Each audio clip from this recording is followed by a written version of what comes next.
Now, in grappling circles, particularly in sport, there's a very, very essential move called the sprawl. And the sprawl is normally done to avoid being taken to the ground. There's different variations, but fundamentally the hands will go forward onto the subject, the feet will shoot away, and the hips will drive in and down. In a more sportive environment, it might be a full drop to the body like this, all the way down to the ground, to really stuff their ability to get your legs and take you down, to ensure that you end up in a dominant position. It can still work in the street. A sprawl can slam somebody's face into the cement. If you're fatigued, it can allow you to stay there in a control position. If you're dynamic, it can allow you to pivot and get to a side position.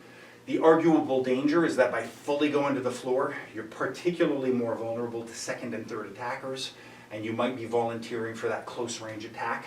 That's true. But the sprawl is often done for us. We train it more because we're in a knee ride and we lose our footing and we end up low, which is fundamentally a body drop or a sprawl. And what's most important about the sprawl is knowing how to get back up and returning to a standing position. So the sprawl stand, it's something I've covered in some of my mechanical downloads, but I'm going to review it here quickly. It should be hands on the body so that I'm carrying all of my mass on the subject. My head is going to come up, and I'm going to engage my tailbone to have a nice stable spine. And the reason my head will usually be to the side is because I'm usually compressing and trying to avoid any impact to my chin, my teeth, or any damage to the cervical arch of my neck. When I'm ready to come back up though, I don't want to stay misaligned. I want to bring my head into alignment, spine is engaged, and I'm going to swoop up, bring my feet in by sliding and get back up.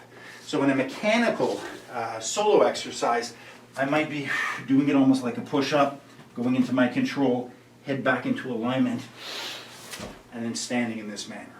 But in a combative application, there's all sorts of variations. It need not be that beautiful. I could come right up into a knee ride. Similarly, if you're familiar with some of the Indian martial arts or Indian wrestling, there's something called the Hanuman Push-Up. And the Hanuman Push-Up is essentially performed by first learning from my sprawl position to pivot my hip. And when I drop one hip to the floor, which is what we term a half sprawl, one leg naturally wants to come up. And so there can be a pivot from a stable spine, and then that pivot can increasingly bring the leg up, right, which in combative circles can be a knee strike, but I can also jump into that position. And typically, it'll be trained in that kind of a manner, ball of foot or instep. In Kalari Payat, they do it often on the instep. In Gushti, I learned it on the ball of the foot, which is a bit more applicable to grappling. Less of a stretch, more of a combat move. But having that ability to kind of go in that mountain climber position with the shin up is amazing for facilitating my speed to return to a standing position. So, if you've never done it before, from whatever ground control position you're in, hands get under you like a push-up. You have your elbows nice and tight, face returns to alignment, and I'm going to bring my tailbone under and look up. That's number one. Number two, from that position, arch, and the pubis slides the feet under, and then I stand. And if it's comfortable, then I can slide into a knee position.